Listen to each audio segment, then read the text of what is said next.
allegiance to the flag of the United States of America and to the republic for which it stands, one nation, under God, indivisible, with liberty and justice for all. Thank you. The agenda is before you. Mark, any corrections? No changes, Mayor. All righty. No special orders. Minutes from January 5th.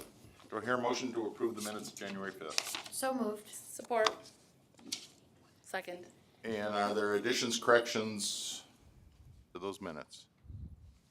Hearing none, all in favor of the minutes say aye. Aye. Opposed, the same. Motion carries. No special orders today, no informational update. We have a study session today. Consumers Energy Renewable Energy Program is going to be presented to us by Ryan. And we've met before and know Ryan, and he's going to give you the whole deal today. Ryan, please.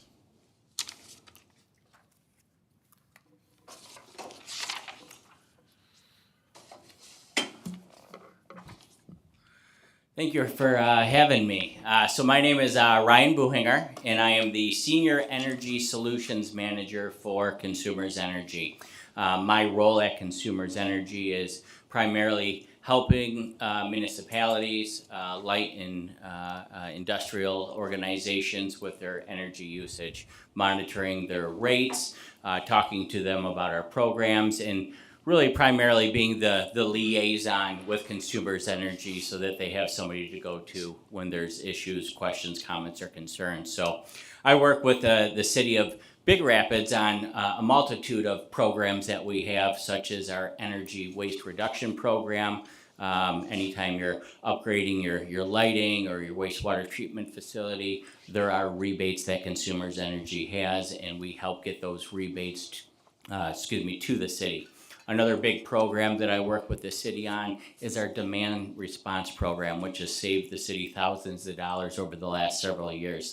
So a couple of great programs that Consumers offers municipalities and other organizations. And so today I'm here to talk about the renewable energy program. So just to give a little context, a few months ago, I had met with Mark and Mayor Fred over here and a couple of others to discuss the goals of the city of Big Rapids and what those kind of looked like. And one of the things that was brought up was sustainability.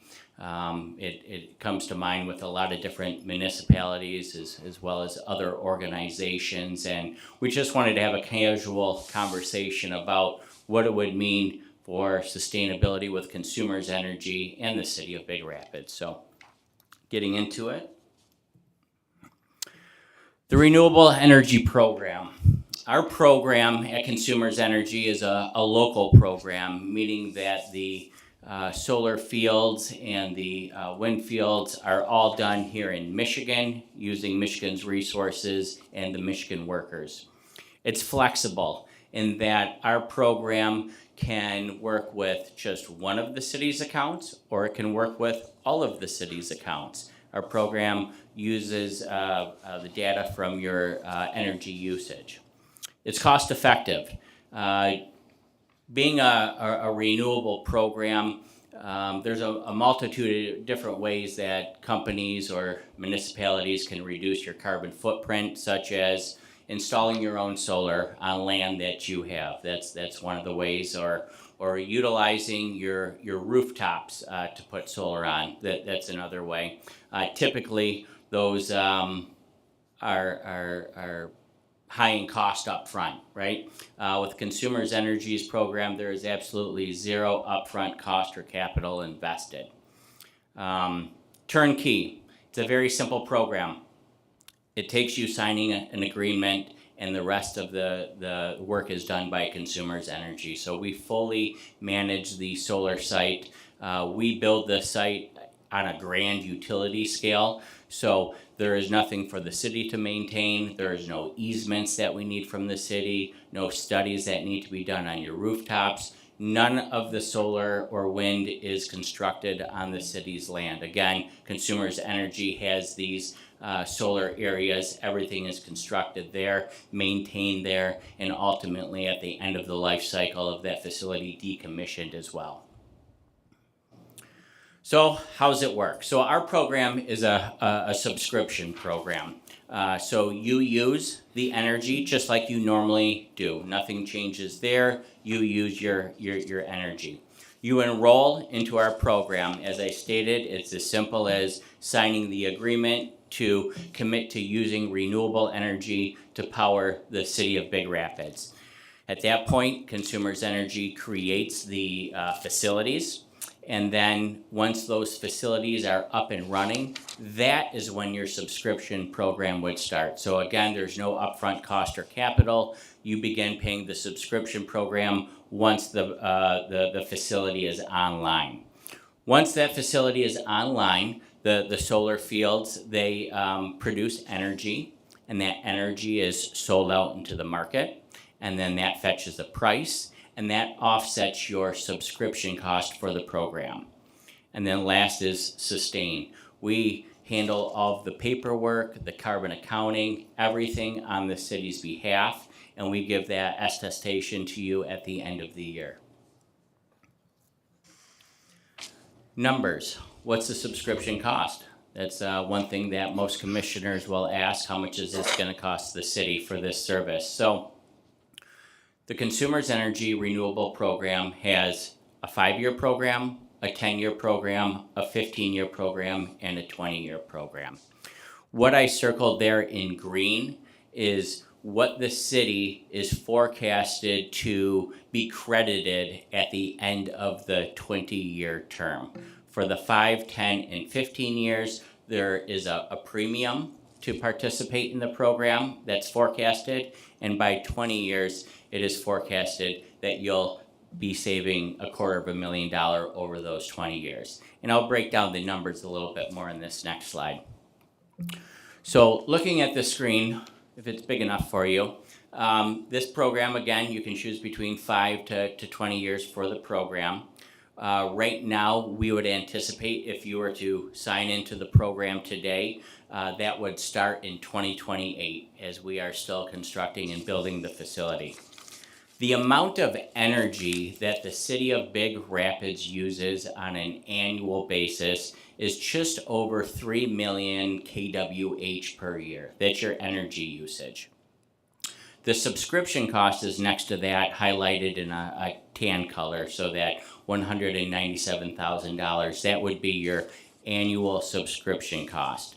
To the right of that, you'll see in blue the savings. That is the energy and capacity credits. As I stated, once the facility is online, it produces energy. That energy is sold out into the market, and then those energy capacity credits get taken off your subscription. And so, minusing that, the amount that you would owe in year 1 of the program would be forecasted $14,000 to have clean, green, renewable energy 100% for the city of Big Rapids. The metric tons of CO2 avoided every year is just over 1,000, which, fun fact there, that is like avoiding the emissions of 4.4 million miles driven by an average passenger vehicle, enough to circle the earth 175 times. So, looking at this screen, you can see in year 1, and you can see that annual net savings premium in green is a premium. That's again what the city would owe, and it's not just at the beginning of the year or at the end of the year. That amount is broken up into the 12 months of your actual bills, so it gets broken up amongst your bills all throughout the city's accounts. By year 20, you can see in black, it's $86,000 you would expect to have a credit on your bill for that year. How does the bill work? A lot of people will ask that question. Is this a separate bill? Does our bill change? Do our rates change? The answer to all of those is absolutely not. You still get your normal Consumers Energy bill just like you would for all the different accounts that you have. The only difference is at the very bottom of that bill, you would see that Renewable Energy Program subscription. And so it would have the subscription, it would have those energy and capacity credits, underneath that would deduct from the subscription, and then you would have that net premium or credit in those cases. So the billing is all the same. It's very neat, it's very clean, and it's very organized for your billing. The advantages to the city of Big Rapids and the environment are clear. This is the simplest way if you are looking to reduce the city's carbon footprint. If sustainability goals are important to the city of Big Rapids, this would be a move forward. It improves brand reputation. It attracts new businesses. It contributes to the local community. It protects the planet, and it gets ahead of those regulatory requirements. Now, as of right now, there are no requirements for the municipalities. However, the state of Michigan is fully subscribed into the Consumers Energy Renewable Energy Program. What that looks like in the future, I have no idea. Some of our other current customers that are around this area, the city of Kalamazoo subscribed to this program 2 years ago, as well as the city of Grand Rapids, and another city that's similar in size to the city of Big Rapids is the city of East Grand Rapids. Many other municipalities have looked at this program as well. And of course, some of our big industrial players that are enrolled in this program are Walmart, Costco, General Motors was one of our first people that joined our program. Some of the reasons why people want to join our renewable energy program are, again, it's a turnkey solution. It's a way to reduce the carbon footprint of the city of Big Rapids without having to use your own land, without having easements and agreements and interconnection. It's a simple turnkey way that you truly don't have to do any maintenance with or hire any additional staff for. Another reason that people do it is they're mandated because they work with other corporations that have sustainability goals, and so they need to match those sustainability goals, and they participate in our program because it's an easy and turnkey way to do it. The benefits of our renewable energy program, in our opinion, outweigh the risks. What are your risks? I go the first. Market price risk. As I stated, the numbers that I did show you, they're forecasted numbers. So the amount that you would owe annually, that is a forecasted number. That is not a fixed number. That is based on the market. As we all know, what to be true is the market does go up and down. Consumers Energy uses a third party to forecast our numbers. That is Siemens. Consumers Energy also reports these numbers to be quite conservative to other numbers that are in the market. Some people like the resources to be visible. Some people have the idea that they would like everybody to drive by the city and physically see the solar panels on the side of the road. Now, if you participate in the Consumers Energy Renewable Energy Program, this does not mean that you cannot put solar up at some other time if that's something that you would like to do. That works completely with our program. As I stated, our program is very flexible. If you improve your lighting or your HVAC system and you're using less energy now, that's okay. Our program only charges you what energy you're using. So that subscription fee is based on how much energy you're actually using. Some of the benefits of our program, as I stated before, it's Michigan-based. There's no electrical or infrastructure upgrades required. There's no maintenance. There's no upfront cost or capital, and it works quite smooth. So the enrollment program, how it works, and why it's important to talk about this program now. We have had several customers already sign up for this program, and we have approximately 20 or so megawatts available left for individuals to participate in that 0.064 cents per kWh number. That number right there represents the cost of construction for Consumers Energy to build the facility, to maintain the facility, and ultimately at the end of the life cycle, decommission the facility. Once the facility is full with agreements from customers like yourself, then we look to bid out a new facility. That new facility, the pricing may be different. As we know, the price of things go up year after year. So if you were to move towards this agreement, in favor of this agreement, you would be locking in that price of that 0.064 cents per kWh, and that would be locked in for the remainder of your contract. And that is my presentation. I thank you all. At this time, I will take any questions, comments, or concerns. So what if the solar panels only last 10 years and you gotta put up all new ones, and then does that ruin the contract, or what does it do? It is not on the customer. Consumers Energy provides the renewable energy for you. It's nothing that you would have to worry about. And why did this program start? Did the state mandate it, or is consumers? Great question. Truly, it was customer demand.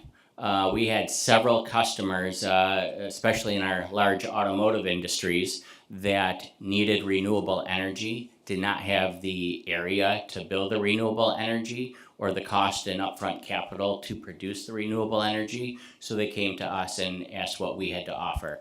And from then, it's, again, I showed you some of our customers, but we have even many more. So do you actually own fields of things, or do you rent them from some other outfit? Yep, those are consumers' energy property. All through the north, or where are all these solar panels for Grand Rapids and all that? Great question. I do have another document, not with me today, that I could share that will point out all of the areas that we currently have the solar and wind. Okay, thanks. Please. So, a couple of things. One, what's the life expectancy of any of the equipment that you've installed? Roughly 20, 25, up to 30 years. Okay. And what does the process look like, and what is the environmental impact of the failed equipment? What do you do with it once it fails, and what's the environmental impact? Those are great questions. I don't have all of the answers to that, but I'd be happy to gather that information and share it with Mark. Okay. And then another question, I noted how you phrase things. So would we be to understand that if we sign on to this or agree to this, then that doesn't mean we're getting solar panels? It means there's the opportunity for solar panels in the future. Yeah, so it wouldn't be Consumers Energy putting solar panels up or anything like that. We're not in the putting solar on your property or anything like that. It's if you wanted to yourself put on solar panels in the future on any of your rooftops or on any of your property, it would work in conjunction with our program.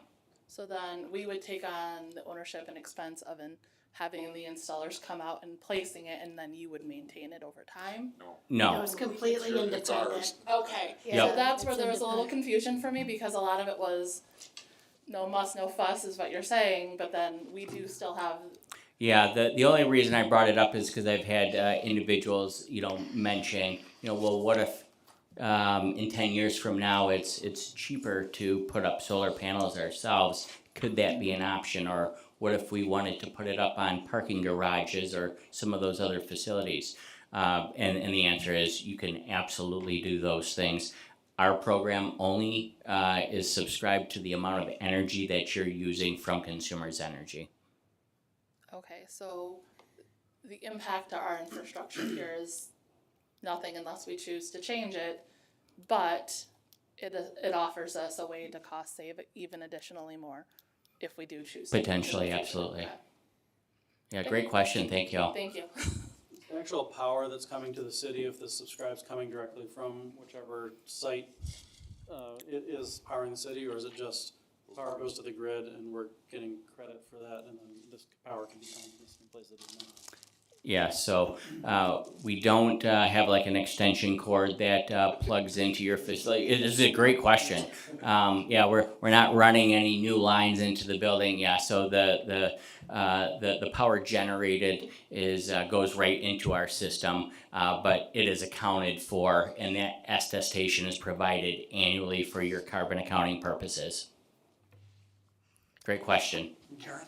You knew I was. I knew you're you thinking could because feel this it. is Uh-oh, your thing.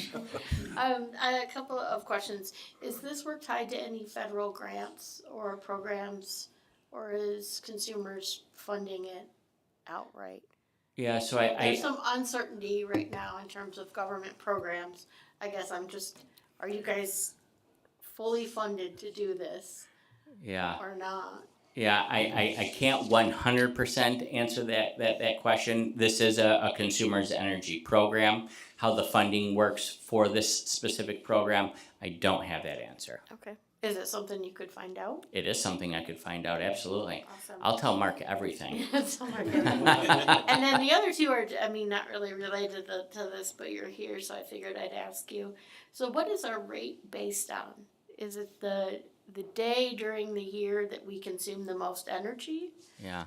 Or That is a complicated question. And the only reason I say that is because there are several different rates depending on how much energy you use, what time you use it. Okay. And so the city of Big Rapids has several different facilities and several different rate codes that are the best rate code for the city. One of my jobs that I work with Mark and the city with is annually going over the rates to ensure that the city is on the best rate possible. for example, at Ferris, let's just say it's a 100-degree day out. That's our most call for power. Like, you look at, that might be what our rate is based on. And if you guys are actively monitoring it, it might be a phone call to Mark to say, hey, do you have any load you want to shed to save yourself? So I don't know if you actively monitor it that way or not. And that's a completely different from what we're talking about. And then the other one is, have you talked to Mark about your rebates program? For the energy efficiencies? Yeah. Yes. Okay, cool. Thank you. We've utilized them many times at Okay. different projects, not recently. Get but all your light bulbs changed out. Yes, you we've know, done that. Controls. Don't we do the turn off? With demand response, we do. We turn our Yeah. generators on Yeah. When they call us. during heavy yeah. loads. Okay, times. perfect. So Yeah. that I got does that talk. happen. Yeah. Yeah, no, great question. In fact, the city of Big Rapids does a lot with consumers' energy, and that's why we meet every quarter to evaluate all the different ways that we can save the city money. What is our yearly bill? I don't have the number on the top of my head. There's some 50-some accounts. I don't have the total. I can get that, Mayor. I don't. I think around. I think 50 he mentioned accounts. when he was Yeah. talking to you and he had that number at that time. Yeah, on that list. But I do know your annual consumption is just over 3 billion kWh annually. Commissioners? I'm gonna put you on the spot, Bill. After hearing it, Bill worked for consumers 30+ years but any questions out of you? I can't speak for consumers. I did have a few questions if I could ask. If you don't mind, we'd like to hear them. Sure. The 6.4 cents per kilowatt hour or $0.064 per kilowatt hour, that's a 2026 rate, but it's subject to the market after that then? No, so that price, I'll just go back if I may to these numbers here. So the estimated subscription fee, that 0.064 cents, when you sign the agreement, you are locking in that number for the entirety of the contract. And that number is the subscription cost. That's the number that is the building of the facility, maintaining the facility, and decommissioning the facility. So there would be no other fee. That's the number that's subject to change in the future. When we fill capacity at the field that we have currently, that's the number that is likely to go up. That's energy only, correct? Cost of energy only. That number is specifically just for the maintenance and everything like that. So the cost of the solar panels go up over year after year, or the cost of labor, those types of things. And that number is directly tied to the amount of kWh you use annually. So if you take that 0.064 subscription fee and you multiply it by the 3 million kWh annually, that's where you get that subscription cost. And so that number, that 0.064 is multiplied by your annual usage. And so some years your annual usage might be a little bit less, it might be a little bit more, and so it goes up and down, and so everything follows that suit as well. That's a premium on top of the cost of energy. That is correct, yes. This program is a subscription program that is offering you something which is renewable clean energy. And looking at it, yes, in the first 3 years and a little bit years 6 through 13, it shows that this would be a premium that would be spread amongst all of your accounts that are participating in it, and it would be spread across month by month basis. And so then years 14 through 20, it is anticipated the amount of money that you would get for that energy, that solar being generated, is significantly more as time goes on. And so that's truly another reason that some companies look into this program. Yes, they care about the environment. Yes, they want to protect the planet, but they're also looking at that number as a return on investment for putting solar, into effect. Great questions, thank you. No one else have questions for consumer? Yes. Maybe this was answered and I missed it. So this is for a facility that is not established as of yet, you're in the process of establishing it? That is correct. Okay, so it's like an investment into sustainability for the future of Michigan, essentially. That is correct. Okay. How many facilities like this have you already created? Has Consumers already created, or do they estimate they plan to create? Oh, no, they're already created for a multitude of customers that are already enrolled in the Yep. program. I don't know the exact number. I believe it to be around 4 or 5, but I don't know exactly. Okay, and then are there projections on how many they anticipate needing or wanting to develop in the future? I don't exactly have that number, but as long as customers are interested in sustainability and reducing their carbon footprint, I think the value of this program is strong. And what if a city or a entity chooses to invest in this, and 10 years into a 20-year contract, Consumers deems it not worth it anymore, and they decide to quit it? What's the financial impact to that partner? You know, I'd have to really comb through the legal agreement and get with our legal team on that to have Sorry. fair question. Yep. You know, so you're stating if a consumer says, 10 years, we're done, you did the program, I would believe that in the agreement, there would be substantial language pertaining to that. I can only speak to as the customers that signed the agreement already, but I think Walmart probably had a room this big full of lawyers combing over the agreement as well. I would be looking at that if you were looking at this as an option, to make sure the city was protected, so. Yeah, and it is the same agreement that As good as the whole team at Walmart. Better, in fact. this is the Walmart team. Thank you, that was it. Absolutely. The only thing is, I always look at the red marks with parentheses around them where you're losing money. Yeah, excuse me. What you're getting for it is peace of mind that you're helping save carbon. Period. That is correct. Okay. Yes, this is, So we have to be assured that the citizens of our city would agree with that promise, pay a little more for those years. There's a lot of parentheses there in that next stretch too. yep, absolutely. But long-term, if you add the black to the red, you're looking at over $250,000 in savings for the city, all while getting your energy from a 100% renewable source. Right, that's it.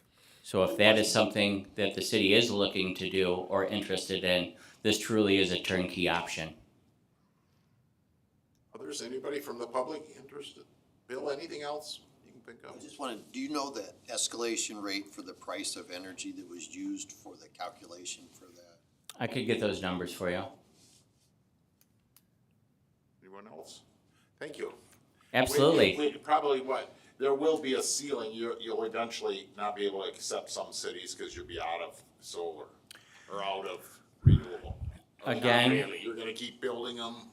ad nauseum. Yep, so for this specific program year that I'm talking about, we have X amount of megawatts available, or already. It's filled up, over 75%, with 25% available left for any customer, any municipality or business or anybody who's interested in the program. But once that number has been reached, then that is the close of this specific program and potentially the close of this specific pricing of the 0.064 cents. Thank you. Yep, Thank you. Is the siting already approved for that facility? I believe so, but I'm not 100% sure. But I would think so, being that it's already 75%.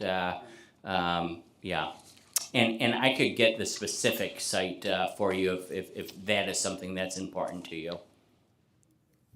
Thank you. Yep. Feel free to leave. We got a lot of business, so if you. Head back to Frankenmuth. That's what I'm saying. Thank you all. I appreciate it. Thank you. Safe I travels. think the commission has to think about it and talk to Mark and we gotta decide. This program won't be there forever. They might have a new one next time that might be better, but we don't know that. I think my question is if we can get some of those answers before we make our decision, because we had some pretty strong questions. Well, I always look at it this way, if the city of Grand Rapids, Kalamazoo, East Grand Rapids have put it through their whole attorney system, and I doubt that we'll invent a new wheel, is my thought. And understand it, if you want to. Thank you, everyone. Next, we have public comment. Hearing none, we'll move on to, there are no hearings.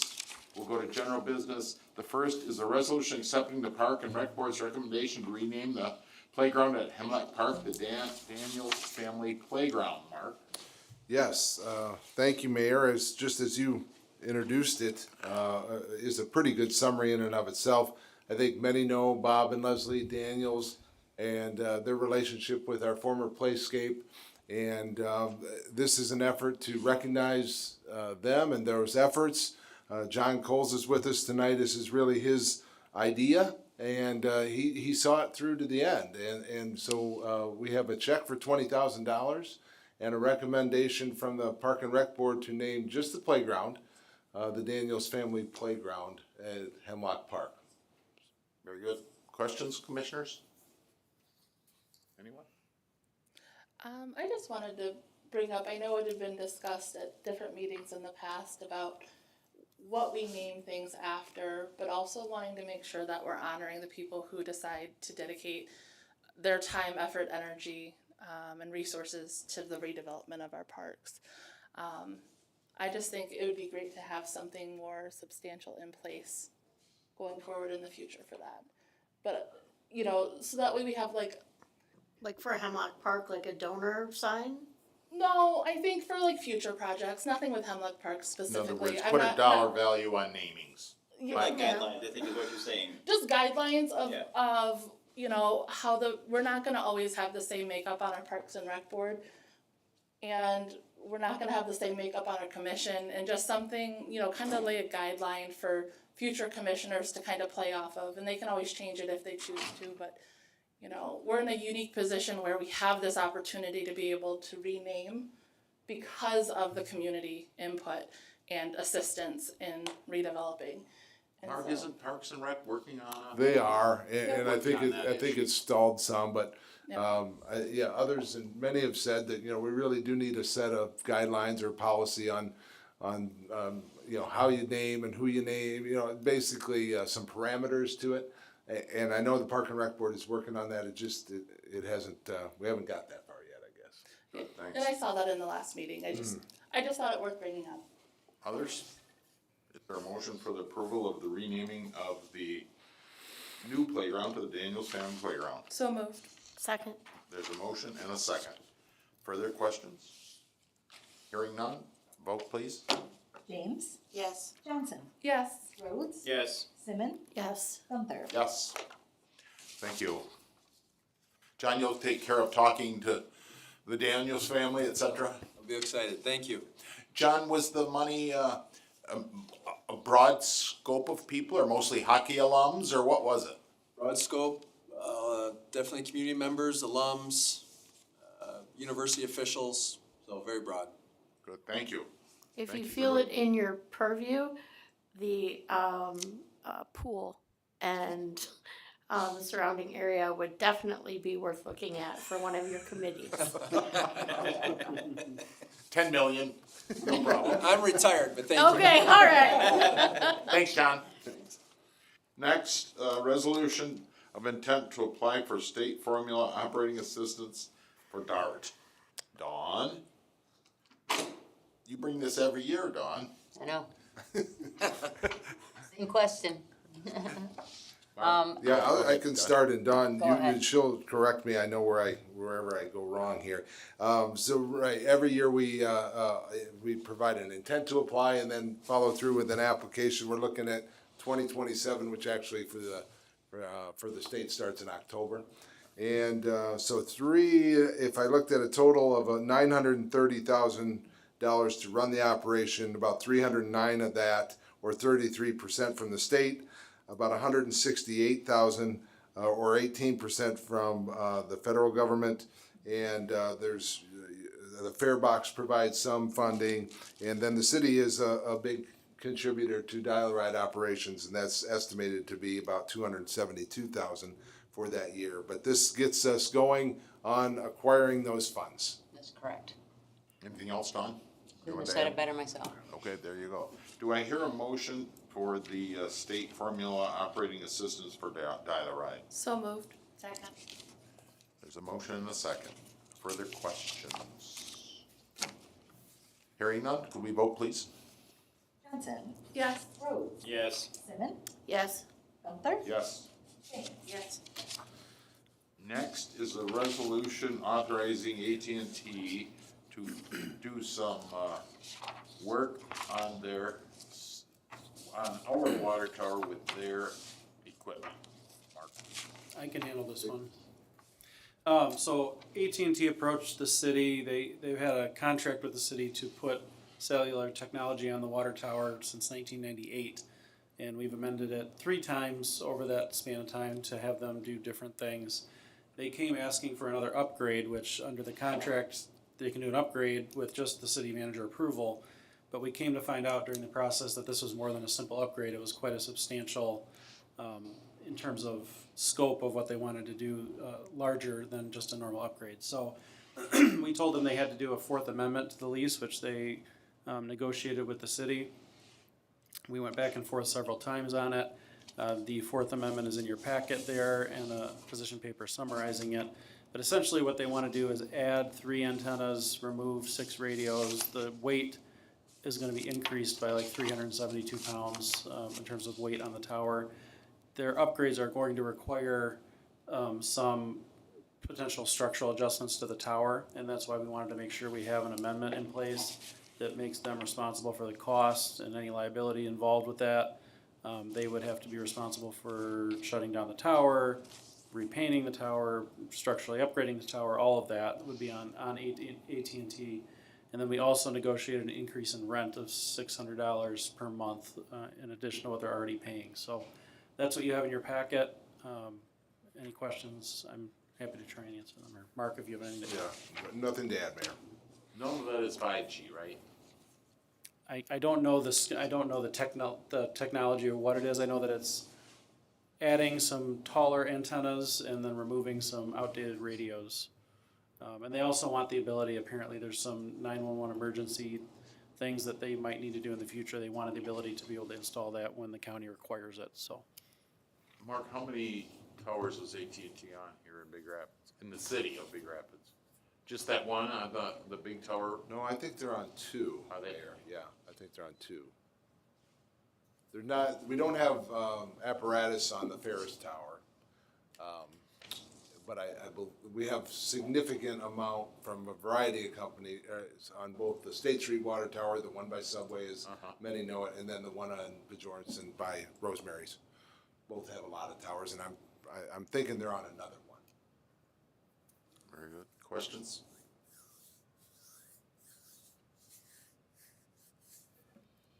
Hearing none, do we have a motion to sign the Fourth Amendment with AT&T? So moved. Second. There's a motion and a second. Questions? Any further questions? Hearing none?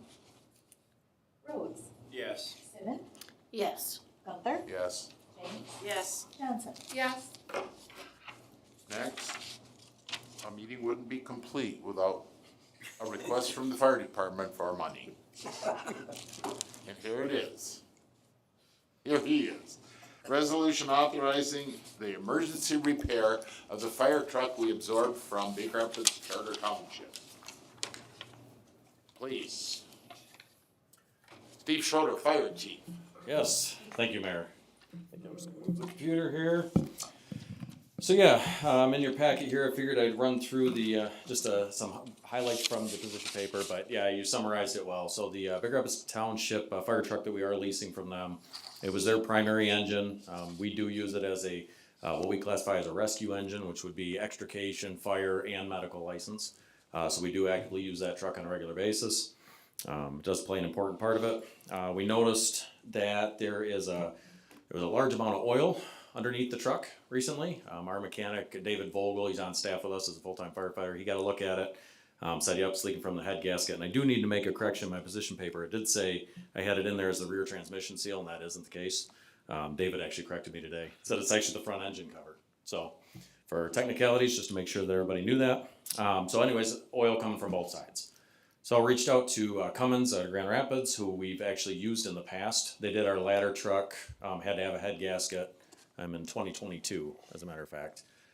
So they did that work on it. We worked with them on a regular basis. So we called them up. It sounded like the price, they weren't sure what it was gonna be for sure until they got a look at it.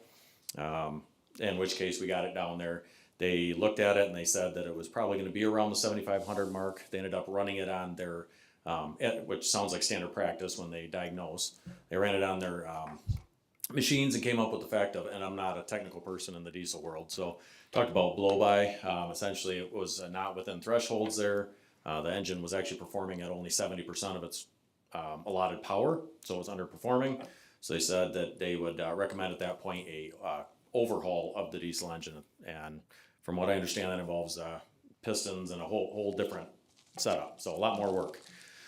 If we choose to go with just the seal replacement, they said because of the blow-by issue, they believe that it would cause the seals to go faster. They think that that might have been what's caused this to happen, the seals to go bad. So their recommendation, of course, is to do the overhaul as well as the seals at the same time. It also had, as I noted in here, a leak in the radiator that is in a fire truck, the way the cab goes up, extremely difficult to get to. So while it was down at Cummings, we had them look at that as well. And the quote that we're talking about tonight, they also included an allotment for that radiator repair as well, an estimate on that. So the quote from Cummings, it came back at the $24,033.16 to repair it. That would be the overhaul of the seals. It also should be noted that while they were doing the seals, they'd have some of the parts already off the truck for the overhaul. So that helps too in the future if we ever needed a full overhaul on that.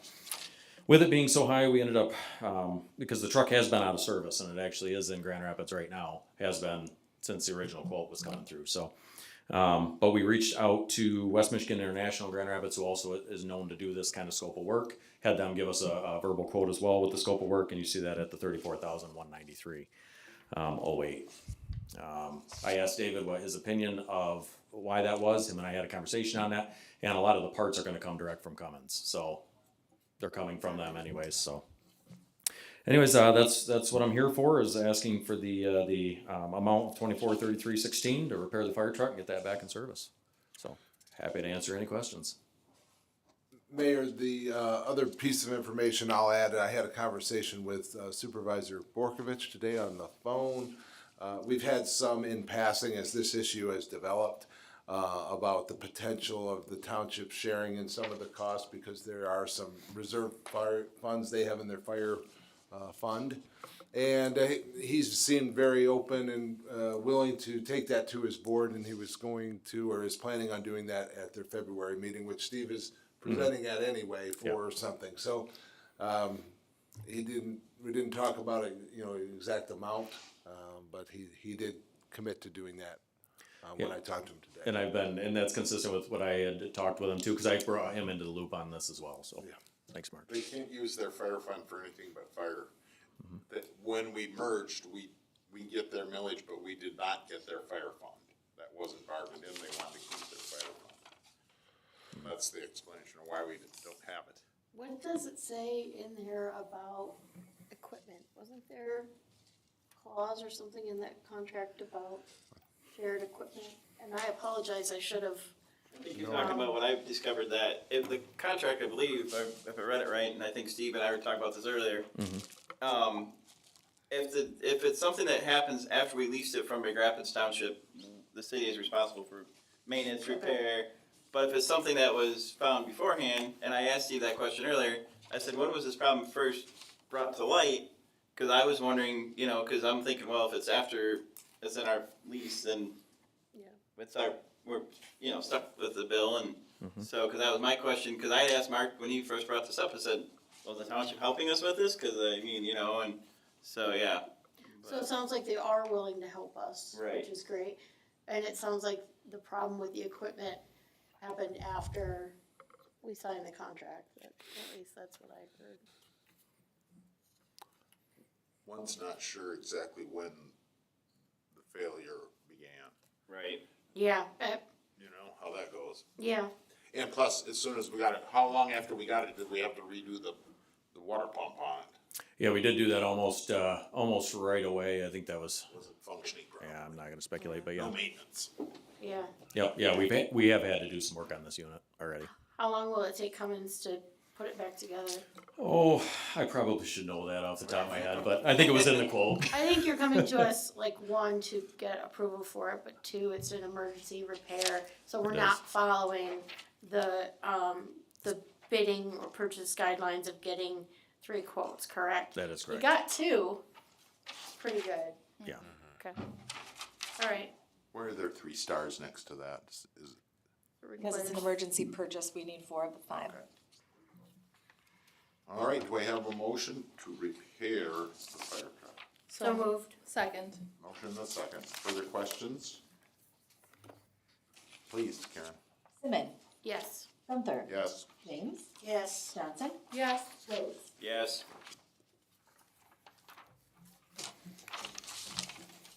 Okay, the next is also related to Steve Schroeder, resolution approving the memorandum of understanding between Mecosta County and Big Rapids Rescue for additional first response coverage. Steve. Yeah, so, this one, Mayor, I am happy to say I'm not asking for money on this one, so that's a good thing. Yeah, so, this program here, so, you know, it's no secret that, agencies are struggling with response and coverage for medical first response as well as fire. I know I've been and spoke to the commission on that in the past.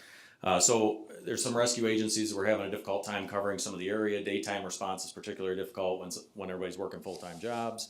It's just very difficult to get paid on calls to turn out for those. So Mecosta County looked at it in partnership with Mecosta County EMS and agreed to utilize 1/10 of a mil of their EMS millage to put towards an MOU here for daytime staffing, essentially to ensure that the county's covered by agencies that are able to put personnel on the road. In the position paper here, there's 5 agencies in the county that are receiving these funds. Under this MOU, we are one of them. And basically what it is it's a program for daytime coverage to be able to cover the entire county. So some agencies are having to respond to a bigger jurisdiction. We don't have, as part of this MOU and the proposed map, we don't have a larger jurisdiction drawn out from the primary, like a couple of agencies do. However, we're running mutual aid. So this really helps offset us, especially when there's agencies that are running further to these other areas. We may be responding to backfill those agencies because we're already staffed. So again, that's what the program is. That the amount of the MOU came out to $2,833.33 per month, which totals just shy of $34,000 there in the packet annually. So the city would be receiving that with the agreement that we are agreeing to employ at least 1 licensed emergency medical responder at the station for a minimum 40 hours per week. Well, we are staffed 24 hours a day, 7 days a week, so we have no problem meeting that requirement. These funds are planned to help offset our staffing model at the fire department to ensure that we can continue to cover any additional calls that may arise from the program. It doesn't sound like a long-term fix to me. I'm not entirely sure. You know, I think it'll be continuing to be evaluated. I think it'll be something that we're continuing to talk about and continue to look at years to come. That's for sure. As individuals out in the county heard about this, are they flocking to volunteer to be first responders? I can't I just necessarily. can't imagine how that's gonna happen. Yeah, I can't It necessarily. doesn't solve the issue of people working. Well, it's not even enough to cover a salary Correct, of a that's full, correct. a full-time with the proper credentials. That's Like why I it's- don't know how it's gonna work. Yeah, I think some agencies are looking to do part-time staff. I know, like Mecosta Township's doing a daytime staff right now, and they were already doing it before this program. And I think some of the other agencies are planning to utilize this funds to cover some daytime responders, so. But yeah, It's a help to us, it's not. yeah, it's helped us to ensure to continue for our additional calls for service. Thank you, Steve. Questions for Steve? How come it says Big Rapids Rescue and not City of Big Rapids Fire Department? I don't have any skin in the game either That's what it way. is either. I don't know what the previous memorandum, I think that's the sort of internal It is, yeah. operation language. as You're long as right. the guy at the end Yeah. approves what the language We says, I'm should, fine with it. we should make that for more of a formal, probably, title. I would just put in the, if it's in the, I mean, the resolution's fine, but in the MOU, I would just put in there City of Big Rapids Fire Department. And I don't see that as an issue, so. Other questions? Do we have a motion for the Mecosta County Shared First Responder Coverage? So moved. Second. And further questions? Hearing none, Karen, please. James, Yes. Johnson, Yes. Rhodes, Yes. Simmon, Yes. Gunther. Yes. Next, F, Performance Resolution for Government Agencies. I memorized that whole handout, Mark. Good. So MDOT, Right pages. MDOT asks us to do this every year. It's the permit to work within the MDOT right-of-ways. They have a sort of a misleading title, in my opinion, on it, but that's what it is. Do it annually at this time of year to be able to go in and fix things, work in the right-of-way sometimes that we need to. So, Questions anyone has on that? And do we hear a motion for the resolution for government agencies? So moved. Second. Motion second. Further questions? Karen? Johnson, Yes. Rhodes, Yes. Simmon, Yes. Gunther, Yes. James. Yes. Next, our city clerk has brought this to the commission and to the city of Big Rapids to consolidate our voting precincts. We have presently 3, and after much study, she would like to consolidate down to 2. And Karen, why don't you go ahead and give the background on what you had to do to the state and all that? So we had 3 precincts, public safety here, the Career Center. We had the option of consolidating. So we looked at the numbers, you have to have 4,999 voters or less in the precincts. We have that. Public safety, and it's been fantastic that they've let us use their facility, but it really isn't feasible. It's not big enough for that. The Career Center, we use the Mecosta Osceola Career Center. That room is enormous. And so we looked at putting precinct 1 with precinct 3 and making that the new number 1. Plenty of room. We're still within the voter limit that we need. If you look at, this is the old map. I don't know why this was drawn the way it was. It's shaped funny. I don't know the method to the madness of that. You guys all have a copy of that. So we went ahead and included that piece into precinct 2. So these people now from Maple Street's the divider in town, Maple Street North will vote here at City Hall. Sorry, like, it's been a long day. That's, And everybody that's the else will go opposite there. though, I think of what it is. Yeah, People in the north have to go across. I'm sorry, Has to north, go yes, we're across the south. river. I'm Is Is sorry, that gonna yes. be, is that gonna be hard to get across to them, that they have to now go to the other side? No, because we have to send them all new voter ID cards. We're gonna be putting this out on social media, and we're also going to be mailing them all letters. And Everybody's text. going to get a letter. Yeah. Just It's the like a people in full that thing. region there, or I think everybody, everybody? Everybody. based on what we talked about this morning. So don't let the colors confuse you either. This pink line is the divider. This will be precinct 1. It's only blue because we have two different districts in our city, 6 and 7. So this is District 6 and this is District 7. So part of precinct 1 is in another district. Okay, so that's why the colors are a little confusing. You'll see the nice pink line there. That is the division, and then you can see 2 and 1. Can you so- make them less confusing? I'm not sure how. Well, one would be to take the like, it's just hard to read the district right now with the orange and pink. Like, that's just a visibility thing, but I don't know. No, we can work on it. I Take the just, text out of the, like, out of the streets, just pull it out, like, you know, cause you can't read what this is right I now. so have to just have the pull it out. maps, have to have certain things. I had to submit this to the state. So, and Eric worked very hard. I know it's difficult to read, but it's, It is. I know, Like, I you don't. send this out to my dad, Well, Send it out to me. this is I won't really. send it out, yeah, send it out to the mayor. The people won't be getting this map. So they won't see this unless they come here or I'm- specifically ask. I mean, for it one. might be helpful if we find a way to share the map with them. Anyway, I don't know how it would, I don't know. Does I the don't know state either. require, Karen, does the state require the county districts to be on the map? Can't you just have precinct That's my colors? question too. Cause I was thinking you could just color precinct 1 pink and precinct 2 blue and not have the county We district. can have 2 maps. I mean, truly, I have to have this because we are 2 districts and we have different ballots for certain elections. But we can take the colors off of some of it. And that way you'll just see P1, P2.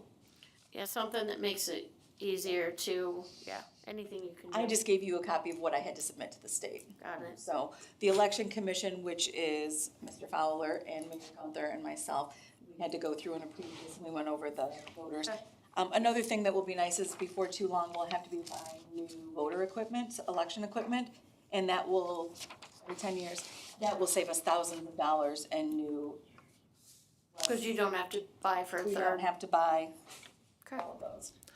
So, Wendy, is 7 the Bill Routley district? Yes, And then the 6 is, what I'm running for. you're running for 6? Okay, got it. yes, And that's what these colors are. that is correct.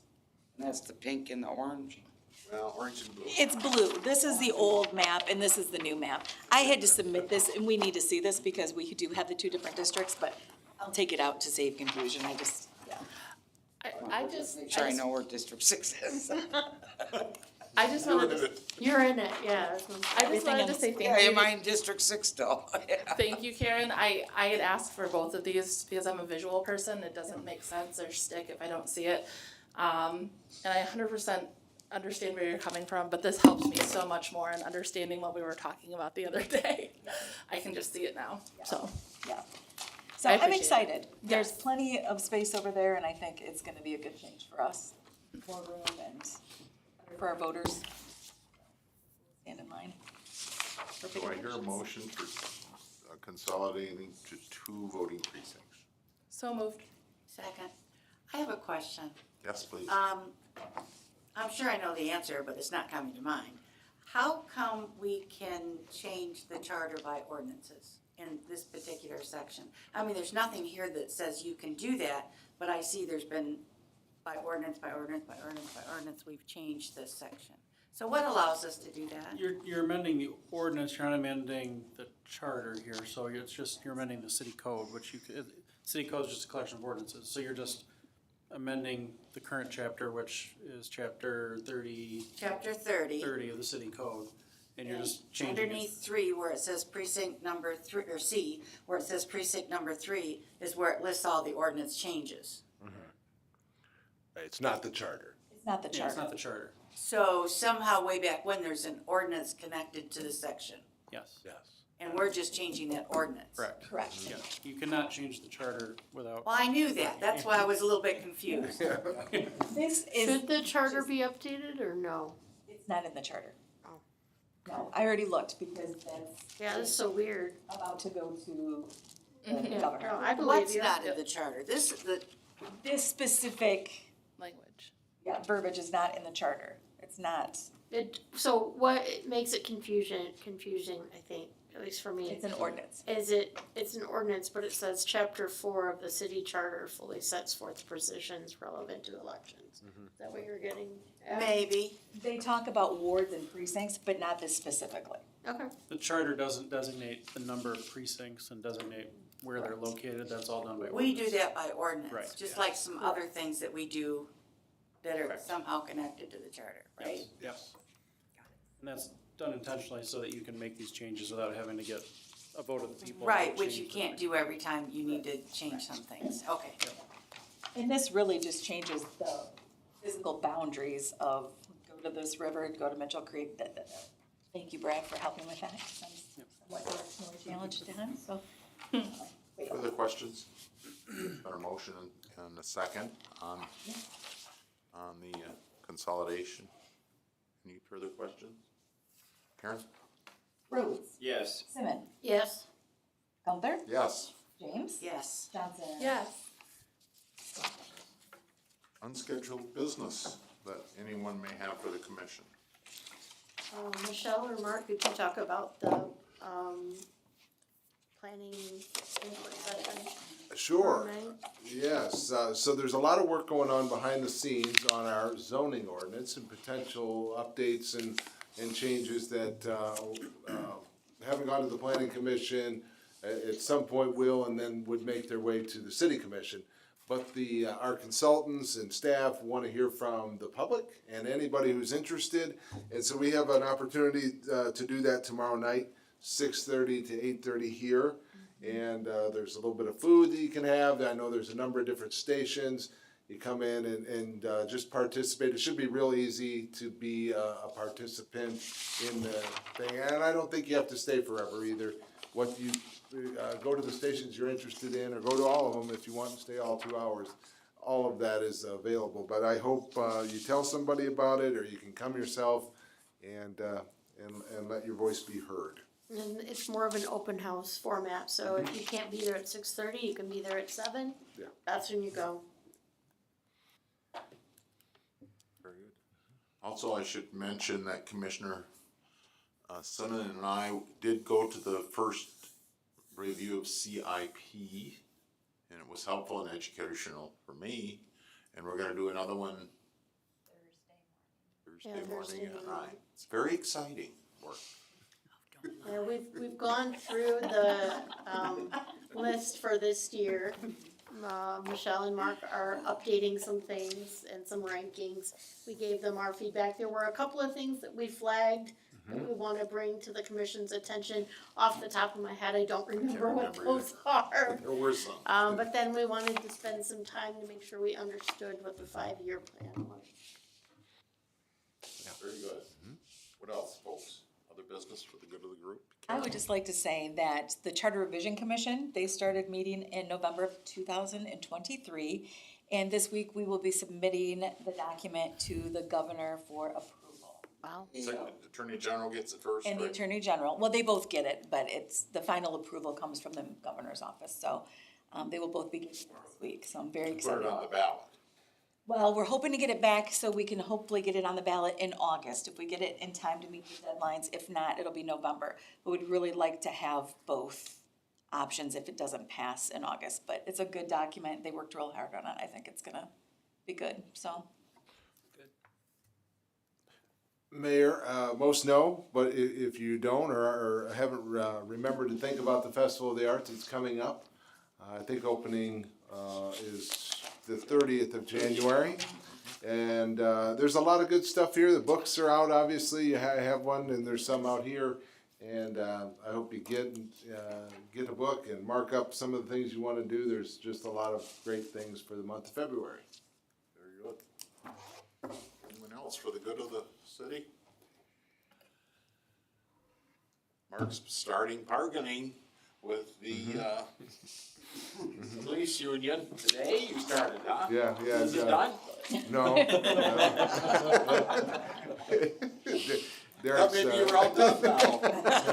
So we had sergeants, so we have two different bargaining units in the police department. One is with the sergeants and one is with the patrol officers. We had sergeants this afternoon. Very good, open discussion back and forth. They have lots of ideas and we have some as well.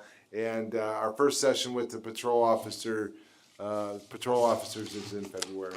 And AFSMI is up this year too, so. Don't you it's get three this year? 3 this year, yeah. So, Very good. When are we starting the budget planning process? oh yeah, you know, we've Gotta already, get CIPs done. yeah, we'll have a draft probably in the March timeframe, I'm thinking, right, Michelle? And, March and April, I think, we're required to have it, by some meeting in May. And, we're gonna be working hot and heavy on the budget over the next few months. Very good. Other questions? Yes, Karen? No? I'm just listening. Anything else for the good of the group? We're adjourned. Karen, do you want these back? Sure. I have no